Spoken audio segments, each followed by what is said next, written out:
Hong Kong's torrential tears, government's delayed response to flood crisis, health crisis in China, Xi'an outbreak sparks panic,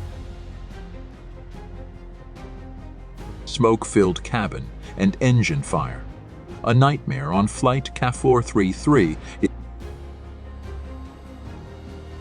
controversy erupts over China's Public Security Administration penalty law. Behind closed doors, the truth about China's submarine incident. All will be covered today in China Undercover. You find our information helpful, please subscribe and turn on the notification. It will help us get more motivation to produce more quality videos. Now back to the news. Hong Kong's torrential tears. Government's delayed response to flood crisis. Last weekend, Hong Kong experienced heavy rain that resulted in flooding. Several areas were severely inundated. Roads were cut off and trapped residents had to be evacuated by boat. Hong Kong government officials only appeared to address the citizens' concerns hours after the flooding had begun. The water supply system remained disrupted even after the floodwaters receded.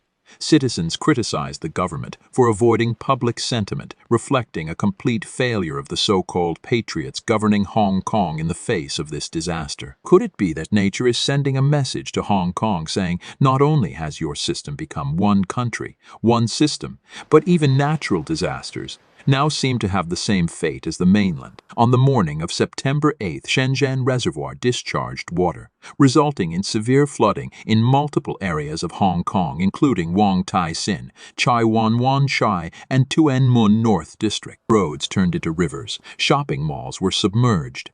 Vehicles were stranded in the floodwaters, and vast stretches of farmland became ponds and lakes. In the vicinity of Yutong Village, Shou Ki Wan, on the eastern side of Hong Kong Island, serious mudslides occurred, with mud and water inundating the village. Large boulders rolled down the hillside, blocking the roads. In the southern district of Hong Kong Island, landslides exposed the foundations of luxury homes, forcing residents to evacuate urgently. In Shek O, located in the southeastern part of Hong Kong Island, there were also mudslides and road collapses, leading to the closure of the only road connecting Shek O Village and Big Wave Bay Village. Some residents had to be evacuated by boat due to power outages, disrupted internet signals, and the inability to receive mobile signals. Some villagers in Chiksu were cut off from the outside world for 2 days and had to rely on mountain paths for supplies. In the face of this once-in-a-century flooding caused by torrential rain, the Hong Kong government responded slowly. It wasn't until 2:30 p.m. local time on the 8th that Chief Secretary for Administration Kung Kai-ki led several officials to hold a press conference responding to the flood, which occurred more than 15 hours after the torrential rain had begun. Hong Kong residents expressed their dissatisfaction with the government's slow response. Commentator Tam Maney, in an interview with Voice of America on the 9th, criticized the Hong Kong government officials for their delayed response to the disaster. He argued that this flood, exacerbated by the slow government response, reflects the failure of patriots governing Hong Kong and the governance failure following the substantial amendments to Hong Kong's electoral system by the National People's Congress Standing Committee. Tam May criticized the government's senior officials for appearing before the media more than 10 hours after the disaster occurred. He also noted that members of the Legislative Council were more concerned about whether the pro-establishment party's anniversary celebration would continue than assisting with disaster relief efforts. During the unprecedented torrential rain, there were no immediate responses from cross-department government officials, and the government issued 5 consecutive press releases but was reluctant to address the demands of the people. It wasn't until after the press conference on the afternoon of the 8th that Chief Executive Lai Kai-chu visited Yutong Village, where the mudslide occurred in Shau Kwan, to inspect the situation, and even then, none of them got their clothes wet. He candidly pointed out that Chief Executive Li Kai-chu had earlier announced the permanent cancellation of the Administrative Council protest zone, but when the disaster occurred, the government merely issued press releases. He suggested that the government's administrative handling method clearly avoids facing public opinion. 2. Health crisis in China. Xi'an outbreak sparks panic. Recently, in various parts of China, there has been an outbreak of a condition called Xi'an, causing severe symptoms among patients. Hospitals are overflowing and the number of deaths is rising. Additionally, following a similar situation in Inner Mongolia, Beijing has experienced a rare phenomenon known as a thunderstorm asthma, prompting doctors to issue warnings. People in Jilin province have been sharing their experiences with Xi'an. They describe it as extremely painful, with symptoms ranging from intense headaches during the first phase to severe body aches in the third phase.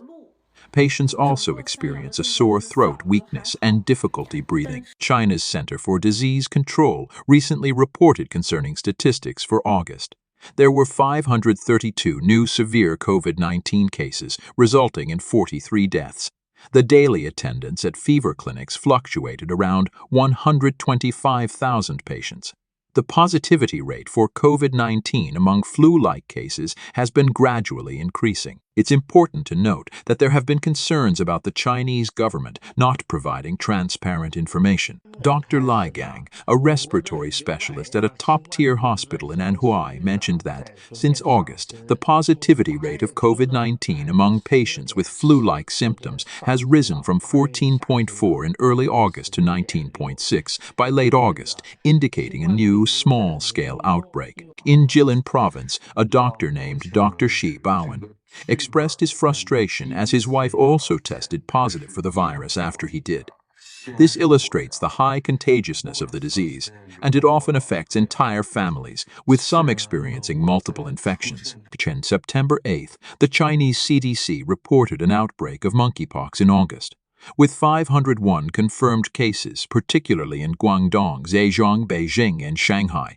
Nearly all cases involved males, with very few females affected. As with other health issues, there have been concerns about the Chinese government's transparency in reporting. Moreover, after Inner Mongolia, Beijing also witnessed an unusual occurrence of a thunderstorm asthma, and doctors have issued warnings. Videos online have shown long lines of patients waiting to buy medication, and doctors using loudspeakers to instruct patients.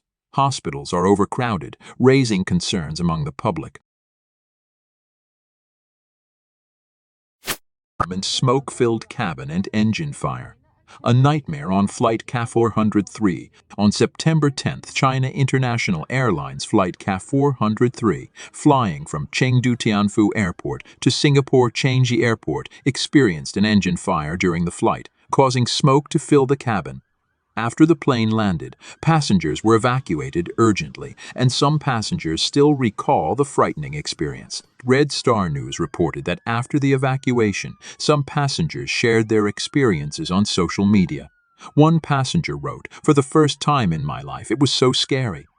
In the second half of the trip, there was a pervasive pungent odor, but we didn't know where it was coming from. Flight attendants asked us to cover our noses and mouths. Another passenger wrote, "The engine caught fire as the plane descended, and there was smoke in the cabin for 40 minutes. It was difficult to breathe, and everyone bent down, covering their noses and mouths with wet towels to barely breathe. How lucky we were that we made an emergency landing, and we evacuated through the emergency exits." Daily Economic News contacted a passenger named Bion who was on CA-403 flight.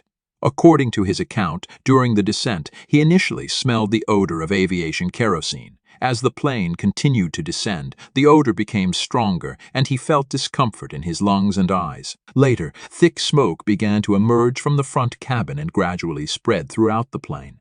Visibility decreased to the point where two adjacent people couldn't see each other's faces. Many passengers realized that there was a fire. He recalled that flight attendants started calming passengers after the smoke appeared, distributing towels for passengers to cover their noses and mouths and instructing them not to take photos, according to the Southern Metropolis Daily.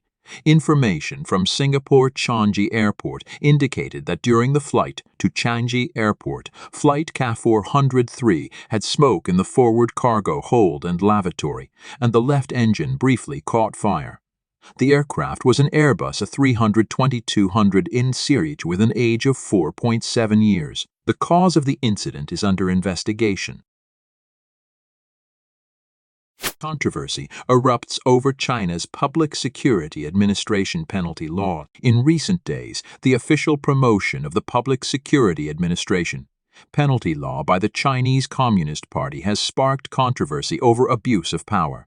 In addition to vaguely defining specific behaviors that damage the spirit of the Chinese nation and hurt the feelings of the Chinese nation, it also stipulates that public security personnel can collect the biometric information and blood of individuals. The Public Security Administration penalty law revised draft in China was first submitted for review by the Standing Committee of the National People's Congress in late August. It introduced Article 34, which establishes penalties for actions that disrupt the heroics and spirit of the Chinese nation. This has triggered opposition, with many believing the criteria for determining these actions are subjective and the legal language is imprecise. There are even concerns about Article 100. According to Article 100 of the draft law, to determine certain characteristics of individuals involved in violations of public security administration and their victims, body checks can be conducted, and biometric information such as portraits, fingerprints, and biological samples like blood and urine can be extracted or collected with approval of the person in charge of the public security organ handling the case. If an individual involved in a public security violation refuses inspection, extraction, or collection, if deemed necessary by the police, with the approval of the person in charge of the public security organ handling the case, compulsory inspection, extraction, or collection can be carried out. An Australian think tank's report in June 2020 revealed that the Chinese Communist Party may have already collected DNA samples from 140 million people. Unlike standard police practices of collecting DNA from criminals, the Chinese Communist Party's public security agencies collect samples from individuals with no criminal records, including young males and even children. These individuals have no say in the official collection of their DNA samples, and it remains unclear why the Chinese Communist Party is collecting their DNA and the purposes and storage methods of these samples. The report highlights that this large-scale collection of DNA data already violates Chinese domestic laws and international human rights standards. Coupled with other surveillance tools, it will strengthen the Chinese Communist Party's control and further suppress domestic dissent under the pretext of maintaining stability. Behind closed doors, the truth about China's submarine incident. In late August, reports emerged on the internet about a serious incident involving a Chinese PLA Type 93 nuclear-powered submarine, resulting in the loss of around 100 soldiers and officers. The incident was initially denied by the Chinese Ministry of Defense, and it was believed to have concluded. However, recent reports indicate that the families of the submarine's crew members, who were supposed to return home on leave in early September, have not seen their loved ones. Information from sources now suggests that an underwater weapons testing exercise on August 20th did indeed result in an explosion accident involving the submarine, specifically the Changzheng 15, with hull number 418, in the waters near the Yellow Sea. Not the Taiwan Strait as initially rumored. Courts from Beijing suggest that an internal investigation within the PLA has begun, and one sign of this is the rare appearance of General Zhang Yuxia, the vice chairman of the Central Military Commission, who presided over a military equipment meeting at the end of the month. This meeting emphasized the need to take responsibility for the lives of soldiers.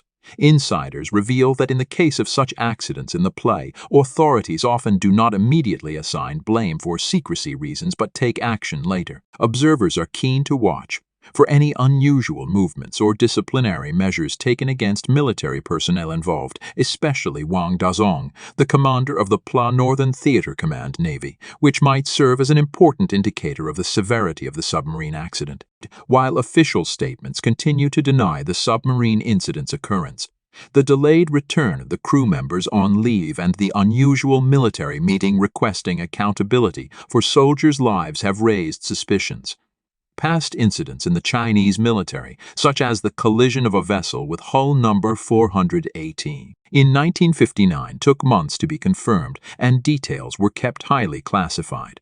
Similarly, a submarine accident in 2003 involving Submarine 361 was reported 2 months later, leading to the dismissal or demotion of several naval officers. These incidents highlight the secretive nature of major military accidents in China.